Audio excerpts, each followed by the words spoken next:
모든 사람에게는 삶의 위기가 있지요. 그리고 그 위기를 어떻게 해결하며 살아가는가 하는 것이 우리 인생의 이야기라고 할 수 있습니다. 아마 우리 중에 삶의 위기를 겪어보지 않은 사람은 아무도 없을 것입니다. 그런데 이런 위기를 당하게 되면 사람들은 대체로 그 삶의 위기를 벗어나기 위해 온갖 방법을 동원합니다. 그 방법이 선한 것인지 악한 것인지 묻지 않고 무조건 빨리 그 위기에서 벗어나려고만 하지요. 그러나 우리 그리스도인은 그래서는 안 됩니다. 하나님은 우리가 위기를 만났다는 것만이 아니라 그 위기를 어떻게 극복해 나가는지를 살펴보고 계십니다. 그런 위기 가운데서 하나님을 신뢰하고 하나님의 말씀에 순종하는 사람들을 하나님은 주목해 보십니다. 요즘 코로나19 바이러스가 재확산되면서 정부는 사회적 거리두기 2.5 단계를 강력하게 시행하고 있습니다. 얼마나 불편하고 힘이 드십니까? 그런데 8.15 광복절 집회와 사랑제일교회 그리고 몇몇 교회들을 통해 감염자들이 계속 나오게 되자 방송과 언론들은 일제히 교회를 비난하고 공격하기 시작하면서 한국교회는 유례없는 어려움을 당하고 있습니다. 급기야는 사랑제일교회 주변 음식점들은 교인들을 받지 않습니다 라는 문구를 내걸었다고 합니다. 교회가 이렇게까지 욕을 먹다니, 교회의 신뢰가 이렇게 땅에 떨어진 적이 있었는가? 우리의 마음이 참 아픕니다. 물론 방송과 언론이 지나치게 사람들의 분노와 비난의 화살을 교회로 돌리고 있다는 그런 의심을 지울 수는 없지만, 그럼에도 불구하고 사실 우리는 아무 할 말이 없습니다. 교회를 통해서 감염자들이 계속 일어나고 있기 때문입니다. 자, 그렇다면 이런 위기 상황을 우리는 어떻게 극복해야 하겠습니까? 억울하다고 모여서 데모를 할까요? 아니면 이참에 예배를 멈출까요? 어떻게 하는 것이 하나님을 기쁘시게 하는 것이겠습니까? 목사인 저의 고민은 참으로 큽니다. 그래서 지난 주간부터 저는 교회에서 잠을 자면서 기도하고 있습니다. 그리고 오늘부터 3주간 동안 다니엘서 말씀을 함께 나누기로 했습니다. 마태복음 읽기를 잠시 멈추고 우리는 다니엘서를 통해서 이런 위기의 때를 허락하신 하나님의 뜻이 도대체 무엇인가? 그리고 이 어려운 때를 어떻게 믿음으로 이겨나갈 수 있을까? 그런 하나님이 주시는 말씀에 귀를 기울이려고 합니다. 자, 먼저 우리는 본문 1절, 2절 말씀을 찾아서 같이 한번 읽어보도록 하겠습니다. 1절과 2절 말씀을 같이 읽습니다. 시작. 유다왕 여호야김이 다스린 지 3년이 되던 해에 바벨론 왕 느부갈네살이 예루살렘에 이르러 성을 외워쌌더니 주께서 유대왕 여호야김과 하나님의 전 그릇 얼마를 그의 손에 넘기심에 그가 그것을 가지고 신할 땅 자기 신들의 신전에 가져다가 그 신들의 보물 창고에 두었더라. 여러분, 여기에 보면 유다왕 여호야김 3년에 바벨론이 유다를 침공했다라고 말합니다. 학자들은 이것이 바벨론의 제1차 침공이다라고 설명합니다. 이때 여호야김 왕과 많은 귀족들이 포로로 붙잡혀 갔고 하나님의 성전 기구 중에 그릇들도 빼앗겼습니다. 한 나라의 왕이 포로로 끌려가는 것은 그 한 사람의 수치만이 아니라 나라 전체의 수치이고 굴욕이라고 할 수 있습니다. 더군다나 하나님의 성전 기구 중에 그릇 얼마를 빼앗겼다는 것은 엄청난 사건입니다. 성전의 모든 것은 하나님께 제사 드릴 때 사용하는 거룩한 것들입니다. 그런데 그 거룩한 그릇들이 이방인의 신전으로 옮겨지게 된 것입니다. 물론 이런 일은 하나님께서 허락하신 일이었다라고 성경은 설명합니다. 하나님이 허락하지 않는다면 세상 어떤 일도 일어날 수가 없습니다. 그렇다면 하나님께서는 왜 이스라엘 나라와 그 왕을, 그리고 하나님의 성전 그릇들을 이방인의 손에 넘기셨을까요?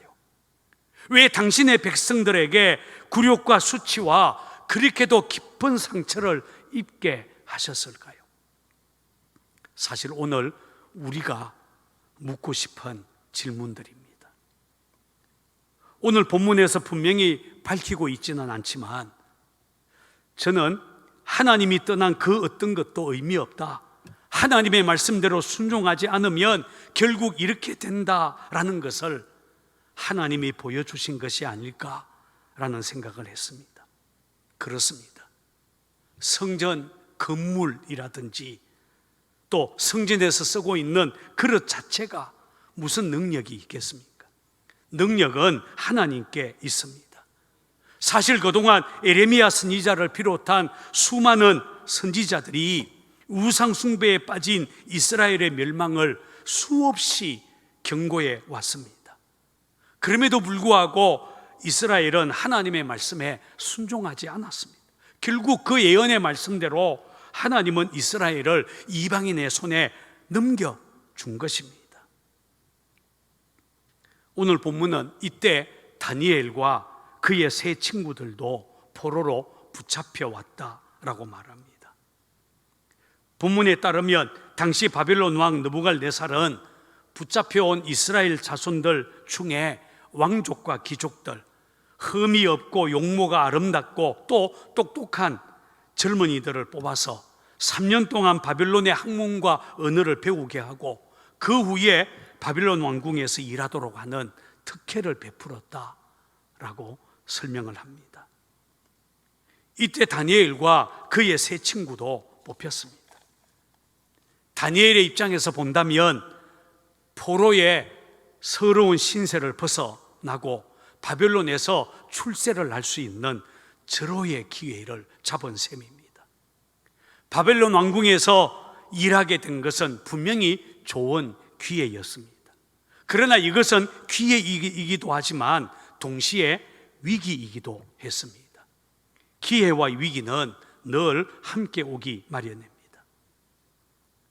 첫째, 우리는 오늘 본문에서 다니엘과 그 세 친구들이 바벨론 왕궁에서 당한 위기가 어떤 것들이었는지를 주목할 필요가 있습니다. 본문에 보면 그들이 처음 당한 위기는 그들의 이름이 바뀌었다는 것입니다. 자, 본문 7절을 찾아서 같이 읽어보겠습니다. 7절 말씀입니다. 시작. 환관장이 그들의 이름을 고쳐 다니엘은 벨드사살이라 하고 하냐나는 사드락이라 하고 미사엘은 메삭이라 하고 아샤라는 아벳느고라 하였더라. 여기서 다니엘과 그의 세 친구의 이름들 끝에는 엘 혹은 야라고 하는 단어로 끝이 나는 것을 볼 수가 있습니다. 히브리어 엘, 야라고 하는 단어는 하나님을 말하는 것입니다. 바로 그들의 이름이 그들의 신앙을 보여주고 있습니다. 그런데 환관장이 그들의 이름을 바꿔버린 것입니다. 다니엘이라고 하는 이름의 뜻이 하나님은 나의 재판관이시다 라고 하는 뜻인데, 그 이름을 벨이라고 하는 바벨론 신의 이름을 집어넣어서 벨의 금고를 지키는 자라고 하는 뜻을 가진 벨드사살이라고 이름을 바꾸어 버렸습니다. 하냐냐는 하나님은 은혜로우시다 라고 하는 뜻의 이름입니다. 그런데 사드락, 태양신으로부터 영감을 받은 자로 바꾸었고, 미사엘은 하나님같이 강한 자가 누구냐라고 하는 뜻을 가진 이름인데, 메삭, 미의 여신을 예배하는 자라고 하는 이름으로 바꾸었습니다. 그리고 아샤라는 하나님이 도우신다라고 하는 뜻을 가진 이름인데, 아벳느고, 곧 바벨론의 신 느고의 종이라고 하는 뜻을 가진 이름으로 바꾸어 버린 것입니다.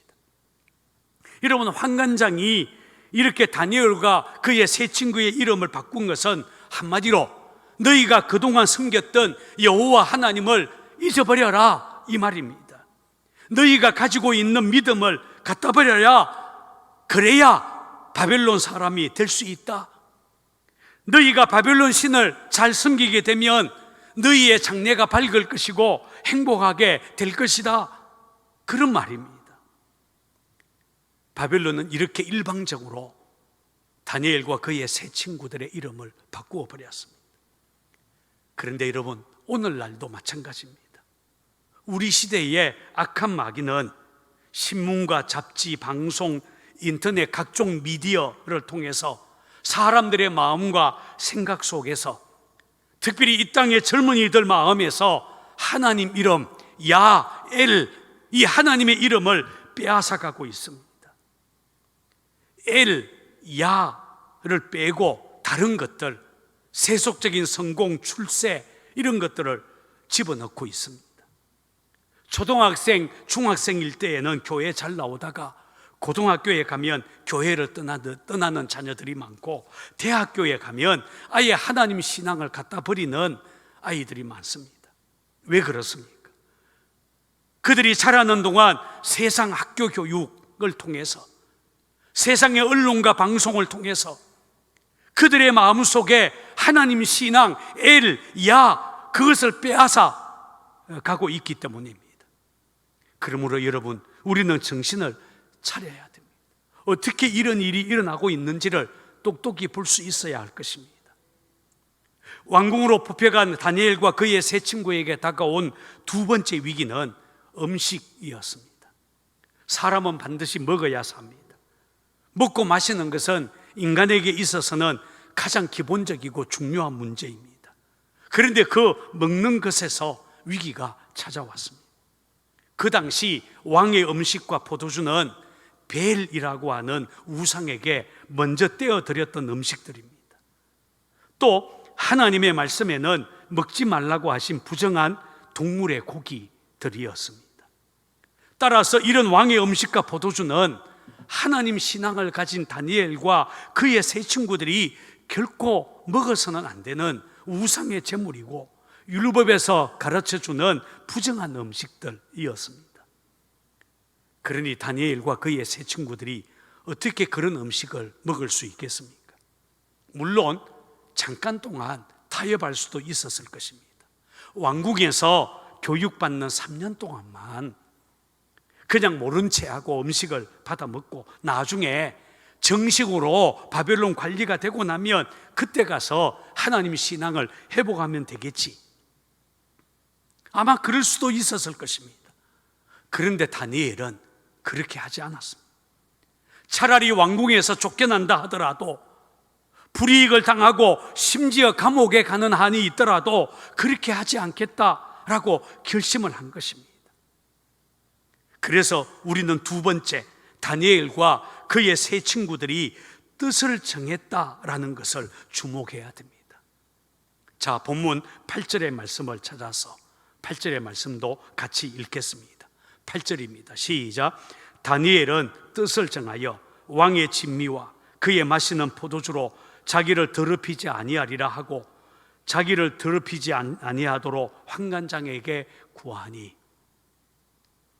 여기에 보면 다니엘은 뜻을 정하였다라고 말합니다. 특히 뜻을 정하여라고 하는 말은 히브리어로 야셈 알 리보라고 합니다. 마음을 결정했다라고 하는 뜻입니다. 왕궁에서 먹으라고 하는 음식으로 자신을 더럽히지 않고 하나님의 말씀을 따르기로 마음에 결정을 한 것입니다. 여러분, 이렇게 뜻을 정하게 되면 모든 것이 분명하게 보이게 됩니다. 사실 사람들이 방황하는 것은 뜻을 정하지 못했을 때입니다. 세상에서도 뜻을 정하고 사는 사람들은 그렇지 않는 사람들과 삶의 자세가 다른 것을 알 수가 있습니다. 일제강점기 시절 하루는 유명한 소설가 이강수 씨가 당시 언론인이자 사학자인 단재 신채호 선생을 찾아갔다고 합니다. 마침 신채호 선생은 세수를 하고 있었습니다. 그런데 세수하는 모습이 특이했습니다. 모든 사람은 세수를 하려면 허리를 굽히고 고개를 숙이는데 단재 신채호 선생은 허리를 꼿꼿하게 세우고 고개를 똑바로 치켜든 채 세수를 하고 있었습니다.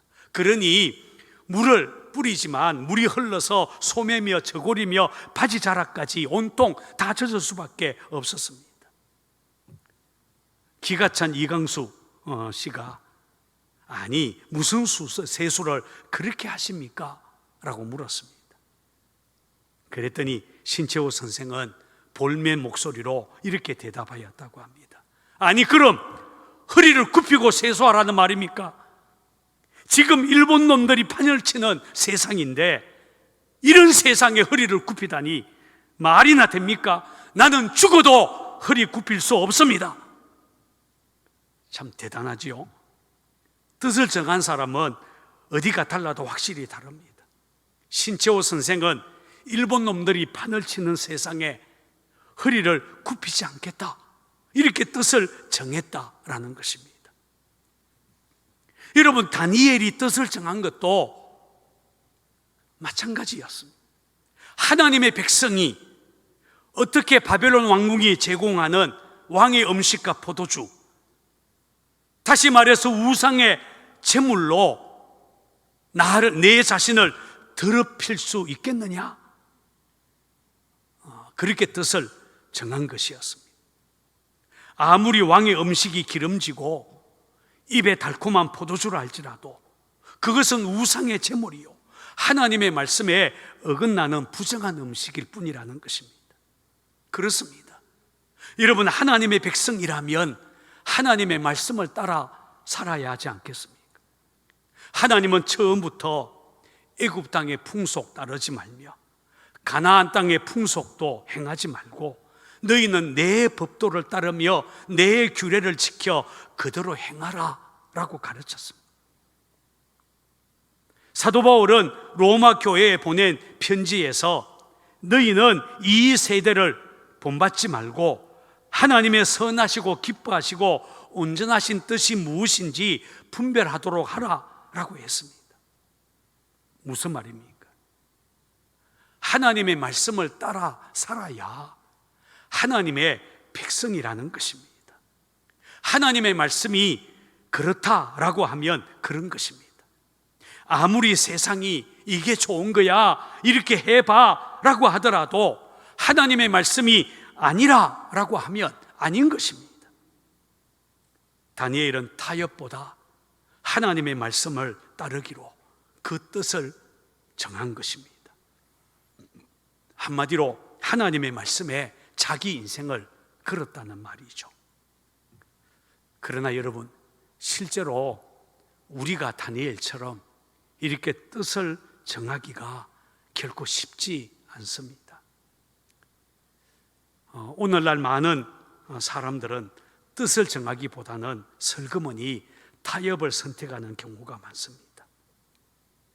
어떤 면에서 다니엘처럼 뜻을 정하는 것은 영적인 전쟁입니다. 사실 우리가 살고 있는 시대는 겉으로는 종교의 자유를 표방하고 있어서 외적인 박해는 없지만 그리스도인이라는 것 때문에 자기가 속해 있는 단체나 기관, 직장으로부터 불이익을 당하거나 조롱과 비난을 받는 경우가 요즘에 얼마나 많은지 모릅니다. 특히 코로나 시대에는 더 그렇죠. 직장에 가면 주일날 교회에 갔었는지 그 여부를 기록해야 합니다. 다른 데는 가도 괜찮지만 교회는 안 된다는 것입니다. 주일 예배에 참석했다고 하면 조롱당하거나 비난을 당하기도 합니다. 제가 아는 어떤 사람은 회사에서 쫓겨나기도 했습니다. 지금 세상이 이렇다 보니까 속수무책으로 성도들의 믿음이 무너지고 있습니다. 슬그머니 엘야, 이런 하나님 신앙의 그 이름을 숨기고 삽니다. 자신도 모르게 세상과 타협하기 시작합니다. 자신을 더럽히고 있는 것이죠. 그러나 여러분, 흔들리지 말기를 바랍니다. 타협을 선택하기보다는 다니엘처럼 하나님의 말씀을 따르기로 뜻을 정하는 저와 여러분이 되기를 바랍니다. 우리가 뜻을 정하고 담대하게 믿음의 걸음을 옮기기 시작하면 살아계신 하나님께서 길을 열어주지 않겠습니까? 11세기에 유명한 청교도인 사무엘 러드포드라고 하는 분이 있었습니다. 이분은 웨스트민스터 신앙 고백서를 만든 주역이고 신앙 때문에 투어까지 한 분인데, 이분이 남긴 유명한 말이 있습니다. 천국은 아무 핍박이나 아무 반대 없이 은밀히 들어갈 수 있는 나라가 아니다. 무슨 말입니까? 천국은 박해를 이겨낸 사람들, 타협으로 자신을 더럽힌 사람이 아니라 믿음의 순전함을 지켜낸 사람들이 가는 곳이라는 뜻입니다. 그런데 여러분, 우리를 더럽히는 것은 이렇게 세상과 타협하는 것만이 아닙니다. 외적인 어려움 못지않게 우리 안에 있는 것들, 분노, 의심, 혈기, 교만, 시기, 질투, 음란, 세상 정욕들이 얼마든지 우리를 더럽힐 수 있습니다. 게으름, 나태, 불성실, 이런 것도 우리 내부의 적들입니다. 그래서 솔로몬은 자신 안에 있는 혈기를 죽이는 일이 성을 빼앗는 일보다 낫다라고 말했습니다. 우리가 알고 있는 것처럼 다윗은 수많은 외부의 적들과 싸울 때에는 한 번도 진 적이 없었어요. 그야말로 백전백승했습니다. 그러나 외부의 적하고는 이겼지만 내부의 적, 내적인 유혹을 이기지 못하고 그만 자신을 더럽히고 넘어지고 말았습니다. 어느 저녁 때에 왕궁 옥상을 거닐다가 한 여인이 목욕하는 것을 보고는 그만 넘어지고 만 것입니다. 오늘 우리는 어떤지 모르겠습니다. 저와 여러분들을 넘어뜨리고 더럽히는 것은 외적인 어려움만이 아니라는 것입니다. 혹시 SNS나 인터넷에 떠도는 음란한 동영상이 우리를 더럽히고 있지는 않습니까? 혹시 세상 정치에 대하여 쓸데없는 관심을 가지고 참견하는 것은 아니겠습니까? TV 드라마나 영화, 소설, 오락 같은 것들, 그리고 음란한 생각과 망령된 말들이나 세속적인 욕망이 우리의 영혼과 마음을 더럽히고 있지는 않습니까? 오늘 우리는 다니엘처럼 이런 것들이 우리를 더럽히지 않도록 아예 하나님의 말씀을 따르겠다, 그렇게 마음을 정하는 저와 여러분이 되기를 바랍니다. 마지막 세 번째, 우리는 이때에 하나님께서 다니엘을 기가 막히게 도우셨다라는 것을 오늘 본문에서 주목할 필요가 있습니다. 여러분, 우리 하나님은 눈에 보이지 않습니다. 그러나 하나님은 분명히 살아계십니다. 그래서 하나님은 지금도 성도들을 돕고 있습니다. 오늘 본문에 보면 다니엘은 뜻을 정하고 난 다음에 환관장을 찾아가지요. 그리고 자신의 뜻을 밝힙니다. 당연히 환관장이 거절했습니다. 그는 이렇게 말합니다. 내가 내 주 왕을 두려워하노라. 그가 너희 먹을 것과 너희 마실 것을 지정하여 하셨거늘 너희의 얼굴이 초췌하여 같은 또래의 소년들만 못한 것을 그가 보게 할 것이 무엇이냐? 그렇게 되면 너희 때문에 내 머리가 왕 앞에서 위태롭게 되리라. 자기도 위태로우니까 씨도 먹히지 않는 말 하지 말라는 것입니다. 그래도 다니엘은 포기하지 않습니다. 당신의 종들을 열흘 동안 시험하여 채식을 주어서 먹게 하고 물을 마시게 한 후에 우리의 얼굴과 왕의 음식을 먹은 소년들과 비교해서 당신이 보는 대로 하십시오, 이렇게 제안을 하지요. 다니엘은 정중하고 유순하게, 그러면서도 지혜를 사용해서 제안을 한 것입니다. 그러자 환관장의 생각이 바뀌었습니다. 다니엘의 제안을 받아들인 것입니다. 그리고 그의 말에 따라 열흘 동안 시험해 보기로 했습니다. 그런데 여러분, 여기서 우리가 분명히 알아야 할 것이 있습니다. 환관장이 다니엘의 말을 듣고 열흘을 시험해 보겠다라고 한 것은 다니엘의 말이 합리적이었기 때문이 아니었습니다. 그의 제안이 뛰어난 아이디어였기 때문도 아니었습니다. 무엇 때문이었을까요? 한마디로 살아계신 하나님이 역사하셨기 때문입니다. 자, 본문 9절을 한번 찾아서 읽어보겠습니다. 9절을 읽습니다. 시작. 하나님이 다니엘로 하여금 환관장에게 은혜와 긍휼을 얻게 하신지라. 여기에 보면 하나님께서 환관장의 마음을 움직였다라는 것을 알 수가 있습니다. 당시에 절대적인 힘을 가지고 있었던 환관장의 마음을 하나님이 움직여서 다니엘로 하여금 은혜와 긍휼을 얻게 하신 것입니다. 열흘 후에 어떻게 되었을까요? 그들의 얼굴이 더 아름답고 살이 더욱 윤택해졌다라고 성경은 말합니다. 저는 이 부분이 참 마음에 듭니다. 하나님께서 다니엘과 그의 세 친구의 얼굴에 윤기가 흐르고 아름답게 하신 것. 왕의 음식이 아니라 채식만 먹었는데 기름지고 좋은 음식을 먹은 다른 종류들보다 그들의 얼굴이 더 아름답고 윤택해진 것. 여러분, 저는 이런 모습이야말로 우리 그리스도인의 참된 모습이다라는 생각이 듭니다. 어렵고 힘든 세상을 살아가지만 우리 그리스도인의 표정은 이렇게 아름답고 밝고 윤택해져야 합니다. 어둡고 침울한 표정은 우리 안에 계신 그리스도, 성령 충만한 우리의 표정하고는 어울리지 않습니다. 여러분, 우리는 세상 사람들과 다르게 주님과 동행하지 않습니까? 주님께서 우리의 마음에 기쁨을 주시고 우리의 얼굴에 빛이 나게 해주시기를 바랍니다. 그것만이 아니라 하나님은 신앙을 지킨 다니엘과 그의 세 친구들을 축복해 주셨습니다. 그들에게 지혜를 주셨죠. 모든 학문, 모든 문학에 뛰어나게 해 주셨습니다.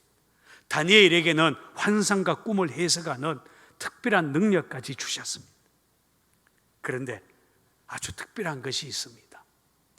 다니엘에게 하나님이 복을 주셨는데 바벨론 포로 생활 70년 내내, 다시 말해서 바벨론의 포로로 끌려와서 포로 생활을 시작할 때부터 포로 생활이 끝날 때까지 하나님은 끝까지 다니엘에게 은혜를 베푸시고 그를 보호했다라는 것입니다. 그 말씀이 바로 21절 말씀입니다. 여러분, 21절을 찾아서 같이 읽어보겠습니다. 21절 짧은 한 구절인데 같이 읽습니다. 시작. 다니엘은 고레스 왕 원년까지 있으니라. 여기에 나오는 페르시아의 고레스 왕은 왕이 되자마자 바벨론을 정복하자마자 유대인 해방을 선포하는 칙령을 발표했던 왕입니다. 그런데 어떤 주석가는 여기 있으니라 라고 번역된 히브리어 에히라고 하는 단어는 단순히 다니엘이 고레스 왕 원년까지 살았다라는 의미가 아니라 그가 고위 관리직에 계속적으로 머물러 있었다라는 것을 의미한다라고 설명을 하고 있습니다. 그렇다면 참으로 놀라운 말씀입니다. 요즘에는 정권만 바뀌어도 정부의 고위 관리직이 대부분 바뀌지 않습니까? 정치인들의 정치 생명이 짧아요. 정부만 바뀌어도, 아니 몇 년만 지나도 자리가 다 바뀌기 시작합니다. 그런데 여러분, 당신은 정권만 바뀐 것이 아니라 아예 나라 자체가 바벨론에서 페르시아로 바뀌었습니다. 그런데도 다니엘은 여전히 건재했다라는 것입니다.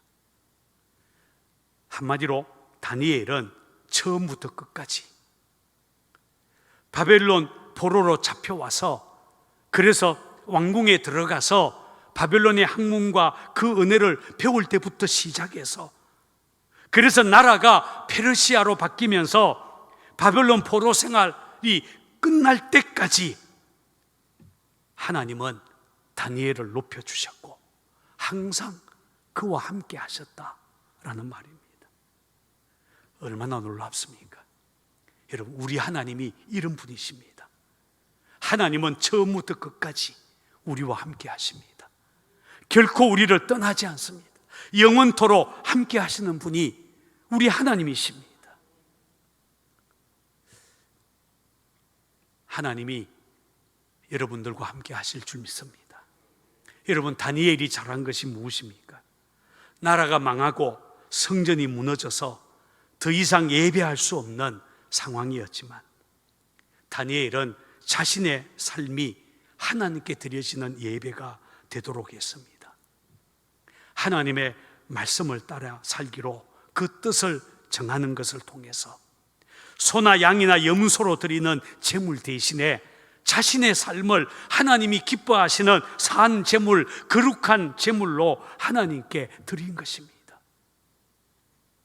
여러분, 지금 우리는 코로나 시대를 살아갑니다.